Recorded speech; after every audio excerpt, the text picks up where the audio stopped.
Hello students, today we will start our next chapter current electricity. So इसके अंदर जो topic आज हम डिस्कस करने जा रहे हैं वो आपके स्क्रीन पे है. So student, here is your topic related to this chapter. इसके अभी 2 वीडियो होंगे. 2 वीडियो में हमने हाफ पोर्शन को डिवाइड किया है. मीन्स इस वाले वीडियो के अंदर हम स्टार्टिंग के 6 टॉपिक्स इतना ही लेंगे ताकि वीडियो की लेंथ हमारी एक्सटेंड ना हो जाए. So let us start with our first topic, electric current.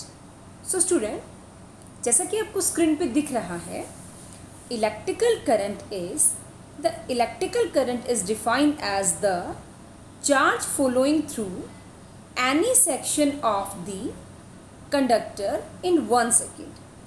1 second में आपका जितना कंडक्टर के अंदर चार्ज मूव करता है वो आपका करंट होता है. सो स्टूडेंट, यहाँ पे नेक्स्ट आपका जो पॉइंट है, नेक्स्ट पॉइंट के अंदर I show you, next point के अंदर यहाँ पे आपका I = dq/dt है, राइट. सो इसका क्या मीनिंग है?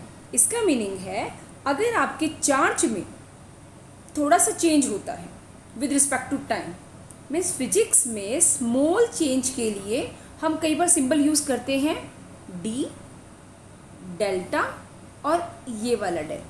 ये तीनों के तीनों सिंबल आपके शो करते हैं बच्चों कि स्मॉल चेंज है हमारा, राइट. सो नेक्स्ट आपके इस पार्ट में आपको दिखाया गया है डिफरेंट टाइप ऑफ करंट्स. सो वैसे तो आपने 10th क्लास में 2 टाइप के करंट को स्टडी किया है, अल्टरनेटिंग करंट और डायरेक्ट करंट, एसी करंट और डीसी करंट. तो यहाँ पे भी बच्चों 4 आपके जो कर्व दिखाई गई हैं उनमें से ए और बी वाली कर्व है जो आपकी, वो आपकी शो करती है बेटा स्टडी वैल्यू को, कि टाइम के साथ आपकी जो करंट का रिलेशन है वो कांस्टेंट है. जैसे कि अगर आप देखें आपका जो ए वाला पार्ट है, ए में एक ऐसे स्ट्रेट लाइन है. स्ट्रेट लाइन मीनिंग टाइम के साथ करंट आपका कांस्टेंट है. अब बी वाले के अंदर क्या है? बी वाले तो आपकी स्ट्रेट लाइन नहीं है, मतलब आपकी अलोंग एक्स एक्सिस या अलोंग वाई एक्सिस के पैरेलल नहीं है, लेकिन फिर भी ये आपकी स्टडी वैल्यू को शो कर रही है. ऐसा क्यों? ऐसा इसलिए क्योंकि विद रिस्पेक्ट टू टाइम आपका हर पॉइंट पे जो रिलेशन है वो आपका कांस्टेंट है. So student, next is your C point. C आपका वेरिंग करंट है, आपका टाइम के साथ अप एंड डाउन हो रहा है. और लास्ट वन, वो भी आपका मैग्नीट्यूड चेंज कर रहा है कॉन्टिन्यूसली और साथ के साथ डायरेक्शन भी, क्योंकि एक बार आपकी डाउन है तो फिर आपकी क्या है, अप. तो इस टाइप से आपकी दोनों डायरेक्शन बार बार पीरियोडिकली चेंज हो रही हैं students. So next is conventional current. What is conventional current? So student, जो आपकी पॉजिटिव से नेगेटिव डायरेक्शन होती है आपकी सिंपल करंट की, उसी को हम बोलते हैं conventional current. Means conventional current is the current whose direction is along the direction of the motion of positive charge under the action of electric field, right. और एक और काम की बात, जैसे आपको मैं अगर थोड़ा डायग्राम जूम करके दिखाऊं बच्चों, तो यहाँ पे हमारे पास 2 डायग्राम है स्क्रीन पे. इन दोनों डायग्राम के अंदर आपको ये बताया गया है कि जो फर्स्ट वाला डायग्राम है उसके अंदर पॉजिटिव प्लेट से नेगेटिव प्लेट की साइड आपका पॉजिटिव चार्ज क्या कर रहा है, मूव कर रहा है. और नीचे वाले में आपका इलेक्ट्रॉन है जो वो आपका नेगेटिव से पॉजिटिव की साइड मूव कर रहा है. ऐसा क्यों? क्योंकि अपोजिट चार्ज आपस में अट्रैक्ट करते हैं, first one, right. And second thing is जो आपका मेन करंट है, मैं आपको अगर आपको दिखाऊं, जो आपका ये वाला करंट है और ये वाला, आप उसमें नोट करें, ये जो करंट है ये आपका कन्वेंशनल करंट है, लेकिन जो ये डायरेक्शन आपको दिखाई गई है ये आपके इलेक्ट्रॉन की डायरेक्शन है. सो यू इजीली सीन कि आपकी मेन करंट की डायरेक्शन और आपके कन्वेंशनल करंट की डायरेक्शन, मतलब जो आपके इलेक्ट्रॉन की डायरेक्शन है और जो आपके करंट की डायरेक्शन है, ये दोनों आपस में बच्चों क्या हैं, अपोजिट, राइट. लेकिन बोला तो क्या जाता है कि जो इलेक्ट्रिकल करंट होता है वो किसकी वजह से होता है, वो आपके इलेक्ट्रॉन के मोशन की वजह से होता है, राइट। लेकिन इंटरेस्टिंग बात ये है कि जो डायरेक्शन है वो दोनों की क्या होती है, आपस में रिवर्स होती है, right. So next is drift velocity and current. So drift velocity क्या होती है स्टूडेंट, हम दो केस लेते हैं। फर्स्ट केस में सपोज अपने पास कोई कंडक्टर है, अगर हम उसके अंदर उसको ऑब्जर्व करें तो जो फ्री उसके अंदर जो पार्टिकल्स हैं, फ्री मॉलिक्यूल्स हैं, फ्री एटम्स हैं, जो भी उसके अंदर फ्री हैं, चार्ज पार्टिकल्स, इलेक्ट्रॉन्स हैं, जो वो आपके रैंडम मूव करते हैं। अगर वो रैंडम मूव करेंगे तो उनका जो एवरेज जो करंट का देखा जाता है वो आपका ओवरऑल होता है 0, राइट। लेकिन जब हम उसी कंडक्टर को एक इलेक्ट्रिकल फील्ड प्रोवाइड करवाते हैं तो उस टाइम पे सारे के सारे फ्री मॉलिक्यूल, जो सारे के सारे फ्री इलेक्ट्रॉन्स हैं आपके, वो एक डेफिनेट डायरेक्शन में मूव करते हैं, राइट। ये जिस वेलोसिटी से वो मूव करते हैं उस वेलोसिटी को हम ड्रिफ्ट वेलोसिटी बोलते हैं। जैसे मैं भी आपको दिखाती हूँ, एक ये डायग्राम देखें आप स्क्रीन पे। ये डायग्राम में आपको एक कंडक्टर शो हो रखा है जो एक सिलेंड्रिकल शेप का है, जिसकी लेंथ L है, जिसका एरिया A है, इलेक्ट्रिकल फील्ड E है और ड्रिफ्ट वेलोसिटी VD है। जैसे ही आपने ये बैटरी प्रोवाइड की तो इलेक्ट्रॉन आपके नेगेटिव से बैटरी के पॉजिटिव की साइड मूव करना स्टार्ट कर देंगे, राइट। सो वो एक डेफिनेट डायरेक्शन में स्टार्ट करेंगे, राइट। एक वर्ड आएगा EMF, आपको मैं लिख के बताती हूँ एक बारी। एक वर्ड हम यूज़ करेंगे EMF। EMF meaning electromotive force. वैसे तो ये इलेक्ट्रिकल पोटेंशियल होता है, लेकिन नाम है इलेक्ट्रोमोटिव फोर्स।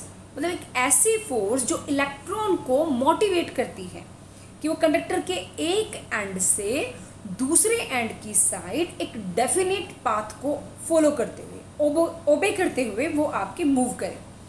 सो स्टूडेंट, जो इलेक्ट्रॉन होते हैं वो जिस वेलोसिटी से मूव करते हैं उस वेलोसिटी को हम क्या बोलते हैं, ड्रिफ्ट वेलोसिटी। आई होप आपको ये जो थोड़ा सा मैंने आपको बताया है ये आपको क्लियर होगा। नेक्स्ट इज आपका जो मैथमेटिकल एक्सप्रेशन है, आप एक बार देखिए, आपका जो यहाँ पे मैथमेटिकल पार्ट है ऊपर येलो वाला, ये वाला पार्ट। सो इस वाले पार्ट में VD को A और ये T जैसा सिंबल बना हुआ है।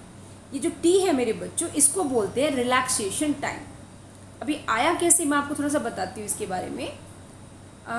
एक फॉर्मूला होता था आपका 9th क्लास में, इक्वेशन होती थी मोशन की, V equal to U plus AT, ये इक्वेशन। सो इस इक्वेशन में अगर उनकी स्टार्टिंग की सबकी एवरेज जो थर्मल वेलोसिटी एक होती है, एक सिंपल एवरेज रैंडम वेलोसिटी है, ये वो वाली रैंडम वेलोसिटी है, राइट। थर्मल अगर वेलोसिटी की बात करें तो वो आपके इनकी 10⁻⁻⁴ होती है मीटर पर सेकेंड, राइट। तो ये जो U है ये 0 होता है। अगर ये 0 होगा तो V जो आपका है वो क्या होगा, A × T। सो वही आपका यहाँ पे दिखाया गया है बच्चों। वेलोसिटी को ड्रिफ्ट वेलोसिटी रखा हुआ है, टाउ को किससे लिखा हुआ है, T से, just like that. So I hope आपको ये वाला कॉन्सेप्ट क्लियर होगा। अब नेक्स्ट है VD को इन्होंने लिखा, A को रिप्लेस किया और A की जगह लिखा -EE/m। अब ये -EE/m आपका आया कहाँ से? सो फोर्स के हमारे पास दो फॉर्मूले होते हैं बेटा। एक तो होता है force mass into acceleration, right. एक आपका फोर्स होता है Q इंटू E। कई बारी हम इसको E से भी लिख देते हैं, मीन्स हम चार्ज को किसी किसी जगह पे E से लिखते हैं और कहीं पे हम Q से भी लिख देते हैं। तो डोंट वरी, क्योंकि स्लाइड में E लिया गया है इसलिए मैंने आपको E भी बताया है और आपको Q भी बताया स्टूडेंट। सो अब आप इन दो इक्वेशन को, फोर्स वाली दोनों इक्वेशन को अगर आप कंपेयर करेंगे और वहाँ से A निकालोगे तो आपके पास A की वैल्यू EE/m आ जाएगी। अब बात रही इस नेगेटिव चार्ज की। सो स्टूडेंट, इलेक्ट्रॉन है तो इलेक्ट्रॉन पे जो चार्ज होता है वो क्या होता है, नेगेटिव। सो आपका जो नेगेटिव वाला सिंबल है ये आपके इलेक्ट्रॉन के चार्ज को रिप्रेजेंट कर रहा है, right. So student, I hope आपको ये क्लियर होगा जो मैंने अभी आपको बताया स्क्रीन पे। ओके, नेक्स्ट इज ये आपकी ड्रिफ्ट वेलोसिटी है। अब ये पर्टिकुलर आया कैसे, इसको ये सारा ये मैं आपको एक अलग से वीडियो आपको बना के जो न्यूमेरिकल पोर्शन की होगी आपको वो मैं सेंड करूँगी। नेक्स्ट आई को इसने डायरेक्टली लिख दिया है NEAVD। सो ये भी आपका कहाँ से आपका ये बना है ये भी मैं आपको बताऊँगी कहाँ से ड्राइव हुआ है ये आपको उस वीडियो में, जो एक सेपरेट वीडियो होगी सिर्फ इस टॉपिक से रिलेटेड। सो स्टूडेंट यहाँ पे नीचे आपको स्लाइड में दिखाया गया है जो जो चीज़ें हमने मैथमेटिकल इस इक्वेशन में यूज़ की हैं, जो मैंने आपको भी ओरली भी बताई है, वर्बली भी बताया है, वो आपका इस स्लाइड में सभी चीज़ें लिखी हुई हैं स्टूडेंट्स, तो आप इसको स्टडी कर सकते हैं। So next is current density. What is current density?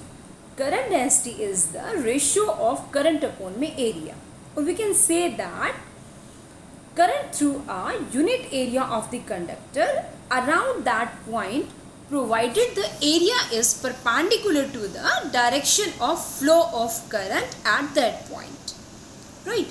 So current की जो वैल्यू है या आपकी बात कहें करंट की जो एक प्रॉपर्टी है वो स्केलर जैसी होती है, लेकिन करंट डेंसिटी की प्रॉपर्टी होती है वेक्टर जैसी।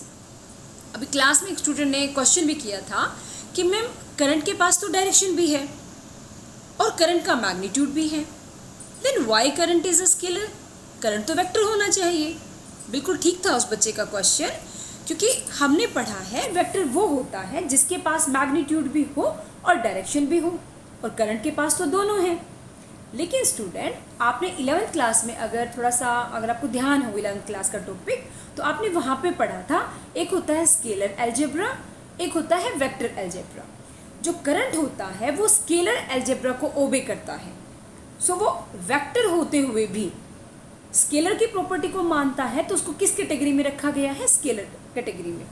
अब आप बोलेंगे कि मैम स्केलर का थोड़ा बताएं कैसे उसको ओबे करता है। सो मैं अभी फ़िलहाल के लिए आपको एक छोटा सा हिंट देती हूँ। सपोज अपने पास एक ये डायग्राम है, ओके। इस डायग्राम में यहाँ से आपका आई करंट सर्किट में एंटर करता है। वो जब इस पॉइंट पे आएगा बच्चों, तो इस पॉइंट पे आएगा तो वो दो टाइप के करंट में आपका डिवाइड हो जाएगा, मीन्स I1 प्लस I2। लेकिन जैसे ही वो इसको लीव करेगा, जो करंट होगा आपका वो होगा I1 प्लस I2। मीन्स ये जो I1 प्लस I2 है आपका,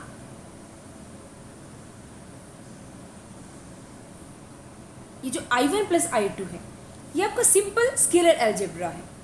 हमने कहीं पे भी ऐसे नहीं पढ़ा है कि इस टाइप के किसी भी फिगर के अंदर कि हम करंट को कैसे पढ़ रहे हैं, अंडर द रूट I1 का स्क्वायर प्लस I2 का square plus 2 time I1 I2 cos theta, या सपोज कोई और वेक्टर अलजेब्रा लगा के। हमने ऐसा उसको नहीं स्टडी किया है, राइट?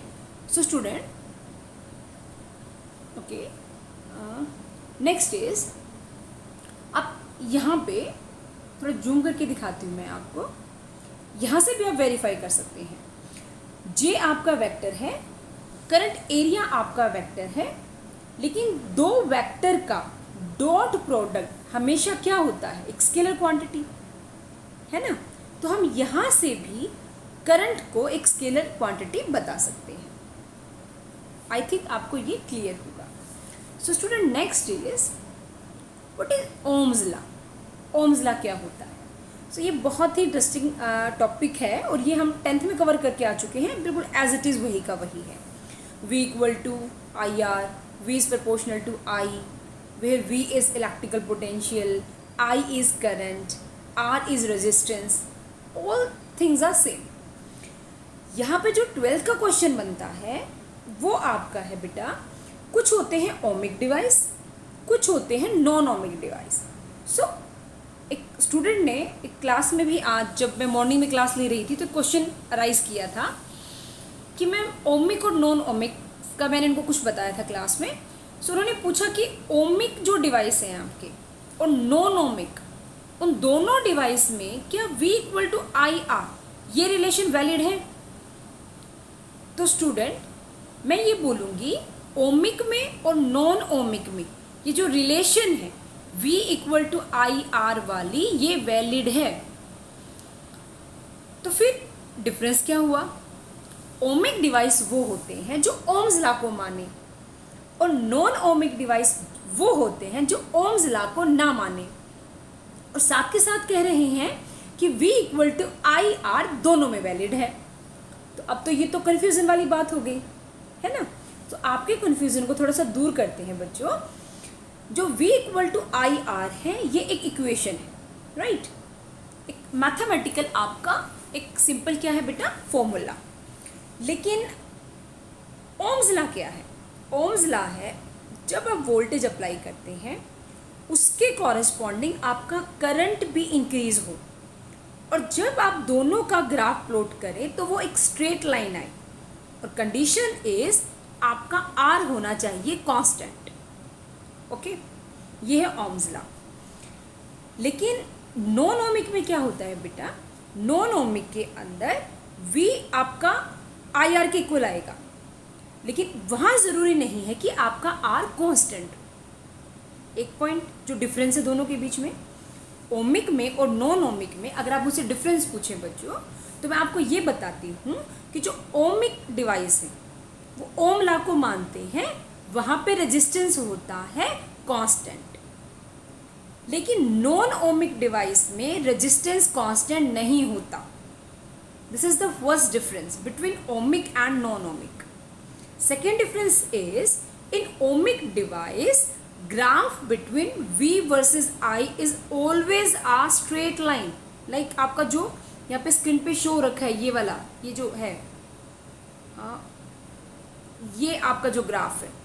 लेकिन नॉन ओमिक में मेरे बच्चों V और I के बीच में आपका ग्राफ ऐसे हो सकता है, मीन्स आपका ऐसे जा सकता है, आपका डाउन जा सकता है, राइट। एक आप डिवाइस पढ़ेंगे अपने 9th यूनिट में, डायोड और ट्रांजिस्टर्स। सो वो आपके नॉन ओमिक डिवाइस है क्योंकि उनके अंदर ओम्स लॉ तो ओबे होता है, V equal to I R. ये मतलब Ohm's law in the sense ये रिलेशन तो वहाँ पे वैलिड है, लेकिन जो ग्राफ है V और I का वो स्ट्रेट लाइन नहीं आता है वहाँ पे। Okay, so that is the difference और मेन डिफरेंस बिटवीन आपका जो भी ये पोर्शन है। उसके बाद आपको स्क्रीन पे एक एग्जांपल दिख रहा है। ओमिक डिवाइस में ओम्स लॉ में अगर आप वोल्टेज बढ़ाते हैं बेटा तो उसके कॉरेस्पॉन्डिंग करंट भी बढ़ रहा है। अगर 6 है तो 6 मल्टीप्लाई 1, 6 मल्टीप्लाई 1 6 ही आएगा। जब 7 वोल्टेज कर रहे हो तो करंट भी 7 हो रहा है, लेकिन रेजिस्टेंस तब भी क्या है, 1। आप इसी से वाकिफ़ हैं आप, ये चीज़ आपकी क्लियर है आई थिंक, क्योंकि 10th में आपका प्रैक्टिकल भी था इससे रिलेटेड, ओम्स लॉ से रिलेटेड। आई थिंक आपको ये क्लियर है मेरी वाली बात। सो next is what is resistance. तो यहाँ पे मैं आपको एक बात बताना चाहूँगी स्टूडेंट, क्योंकि अभी कोविड-19 के जो ये आपका अभी एक डिजीज़ स्प्रेड हो रखी है, इसके चलते क्योंकि अपनी ऑनलाइन क्लासेस हो रही हैं, स्कूल नहीं लग रहे हैं बच्चों, तो CBSE ने कुछ अपना सिलेबस रिवाइज़ किया है। रिवाइज सिलेबस में उसने कुछ टॉपिक को डिलीट किया है। आई थिंक 30% सिलेबस आपका डिलीट हो चुका है, मतलब वो आपके एग्ज़ाम में नहीं आएगा या उससे रिलेटेड क्वेश्चन। तो जो आपका करंट इलेक्ट्रिसिटी वाला पार्ट है बच्चों, वहाँ से उन्होंने इस वाले पार्ट में रेजिस्टेंस से related topics like resistance in series, resistance in parallel, colour code, जो आपका एक कोडिंग होती थी, एक फॉर्मूला होता था baby Roy of great Britain has very good wife, एक कलर कोडिंग का फॉर्मूला था, मतलब वो वाला सारा पार्ट को उसने डिलीट कर दिया है। मतलब इस वाले पार्ट से आपके एग्ज़ाम में कोई क्वेश्चन नहीं आएगा। Okay, so you are happy कि आपको कुछ पार्ट डिलीट हो चुका है। लेकिन ये क्योंकि हम 10th में कर चुके हैं बेटा, तो मैंने स्लाइड में डाला है आपके लिए, क्योंकि R इक्वल टू अगर आप फॉर्मूला से निकालें ओम्स लॉ से, so R equal to V by I, right. So थोड़ा सा इसमें कुछ नया होगा वो डिस्कस करते हैं। रेजिस्टेंस को हम और कैसे लिख सकते हैं, एक नया फॉर्मूला क्या बनेगा। सो I इक्वल टू, मैं आपको थोड़ा सा एक बार शो करके बताती हूँ। अभी हमने ये वाला जो पार्ट है ये मैं अपनी वीडियो में ड्राइव करके आपको दूंगी, अभी हम इसको ऐसे ही पढ़ेंगे। I इक्वल टू NEAVD, यहाँ पे जो स्मॉल n है वो आपका चार्ज पार्टिकल है, number of particles, number of charge particles. E आपका एक इलेक्ट्रॉन का चार्ज है जो 1.6 इंटू 10⁻⁻19 कूलम होता है। A आपका कंडक्टर का एरिया है और VD कंडक्टर की ड्रिफ्ट वेलोसिटी है, राइट। अब यहाँ पे हम VD की वैल्यू को ई टाउ बाई एम वाली जो वैल्यू थी ड्रिफ्ट वेलोसिटी की, उसको पुट कर देंगे। नेक्स्ट स्टेप में हमने क्या किया, ई की वैल्यू जो होती है इलेक्ट्रिकल फील्ड, वो पोटेंशियल अपॉन में लेंथ होती है। आपने फर्स्ट यूनिट में पोटेंशियल ग्रेडियंट पढ़ा होगा मेरे बच्चों, वहाँ पे फॉर्मूला था E equal to minus D V upon D R. I think आपने ये फॉर्मूला पढ़ा होगा। सो वही आपका यहाँ पे E की वैल्यू V बाई एल वाला फॉर्मूला यहाँ पे ले रखा है स्टूडेंट्स। ओके, सो स्टार्टिंग में क्या किया, करंट की वैल्यू ली हमने, करंट की वैल्यू में ड्रिफ्ट वेलोसिटी को पुट किया, ड्रिफ्ट वेलोसिटी के फॉर्मूले से E को V बाई एल पुट किया। ओके, नेक्स्ट स्टेप में क्या करेंगे बच्चों, नेक्स्ट स्टेप में हम V बाई जो आपका I है एक रिलेशन बनाएंगे, क्योंकि हमें R निकालना है। अब अगर यहाँ से देखें इस वाले पार्ट से, तो हमें V बाई I बनाना है। जो भी कुछ V बाई I होगा वो हमारा क्या होगा बेटा, वो हमारा होगा R। तो इसीलिए हमने क्या किया, ये सारे पोर्शन को तो हम लेफ्ट साइड लेंगे और I को हम राइट साइड लिया और उसको फिर हमने चेंज कर दिया, थोड़ा रोटेट किया। मीन्स हमने इस वाले एक्सप्रेशन से V बाई I निकाल लिया। जो भी कुछ आएगा वो हमारा किसके इक्वल होगा, वो हमारा इक्वल होगा रेजिस्टेंस के। सो यहाँ से हमारे पास रेजिस्टेंस की एक नई वैल्यू आ गई है। और रेजिस्टेंस की वो नई वैल्यू क्या है बच्चों, नई वैल्यू है ML upon NE square tau into A। अब यहाँ पे भी हम क्या पढ़ते हैं, हमने 10th क्लास में पढ़ा था R equal to rho L by A होता है। Means resistance is directly proportional to length, inversely proportional to area. जब प्रोपोर्शनलिटी का सिंबल हटाया तो एक आया था रो सिंबल। रो को बोलते हैं स्पेसिफिक रेजिस्टेंस या फिर रेजिस्टिविटी। सो आई होप आपको ये क्लियर है। सो स्टूडेंट, अगर हम इन दोनों इक्वेशन को कंपेयर करें, R यहाँ पे भी है, R यहाँ पे भी है, मीन्स R यहाँ है, R यहाँ है, L बाई A यहाँ पे भी है, L बाई A यहाँ पे भी है। इसका मीनिंग ये जो कुछ बचा ये आपका होगा रो। तो उसको कंपेयर किया तो हमारे पास बच्चों रेजिस्टिविटी आई है M upon NE square tau. Okay, interesting बात है, और 10th क्लास में भी क्वेश्चन आता था, यहाँ पे भी आपको थोड़ा सा नॉलेज होनी चाहिए बेटा। रेजिस्टेंस डिपेंड करता है आपके डायमेंशंस पे, लेंथ पे, एरिया पे, टेम्परेचर पे, लेकिन जो रेजिस्टिविटी होती है बेटा वो आपकी नेचर ऑफ मटेरियल पे डिपेंड करती है, वो आपके डायमेंशंस पे डिपेंड नहीं करती। जैसे आपने वायर की लेंथ को इंक्रीज किया, डिक्रीज किया, तो उससे रेजिस्टिविटी पे कोई इफेक्ट नहीं पड़ेगा। जैसे क्वेश्चन पूछा जाता है, सपोज अपने पास एक वायर है, हमने उसकी लेंथ को डबल कर दिया, एरिया को हाफ कर दिया, so tell me new resistance और रेजिस्टिविटी, या दोनों पूछे जा सकते हैं। सो स्टूडेंट, रेजिस्टिविटी पे तो आप बिना आँख खोले, मतलब अपनी आंखें बंद करके सिंपल बोल सकते हैं कि रेजिस्टिविटी इज सेम, क्योंकि लेंथ बढ़ाने से, घटाने से, एरिया के साथ कुछ भी आप एडिटिंग करने से रेजिस्टिविटी पे इफेक्ट नहीं पड़ता। लेकिन हाँ, आपके पास पहले कॉपर की वायर है, आपने एल्यूमिनियम की वायर से चेंज किया, आयरन की वायर से चेंज किया, तब रेजिस्टिविटी आपकी डिफर होगी। लेकिन सपोज आप एक ही वायर को बढ़ा रहे हो, कम कर रहे हो, घटा रहे हो, उससे रेजिस्टिविटी पे इफेक्ट नहीं पड़ेगा मेरे बच्चों, सिर्फ आपके रेजिस्टेंस पे चेंज आएगा। आप यहाँ पे देखें अपनी स्लाइड में, आपका जो ये वाला पार्ट है, आपका जो ब्लू वाला पार्ट है, इसमें resistance is directly proportional to length and inversely proportional to cross section area and depend on the nature of the material. लेकिन जो रेजिस्टिविटी है, रेजिस्टिविटी वो आपकी ज्योमेट्री पे, डायमेंशंस पे, कंडक्टर के डिपेंड नहीं करती है बच्चों, राइट, वो इस पर डिपेंड नहीं करती। Okay, next is what is the relation between VD, rho, E, J और V, इन सब में क्या रिलेशन है? सो स्टूडेंट्स, ये आपका डायरेक्ट स्लाइड में लिखा गया है। ये एग्जैक्ट कैसे आया, एक मैथमेटिकल, जैसे मैंने आपको बोला कि VD वाला और करंट वाला मैं आपको सेपरेट वीडियो बनाऊंगी, तो मैं उस वीडियो में आपका ये वाला जो पार्ट है आपका, इसको अच्छे से बिल्कुल ड्राइव करके स्टेप बाय स्टेप वो आपको दूंगी क्योंकि इसमें आपका डायरेक्ट मैंने ये आपके रिजल्ट लिखे हुए हैं. ओके, सो आप यहाँ से एक बार इसको देखें. रो आपका है E/J, राइट. और उसको इसने फर्दर लिखा है, ये देखें एक बार आप. ओके, रो को लिखा हुआ है E/J. अब ये कैसे लिखा? E होता है J इंटू रो.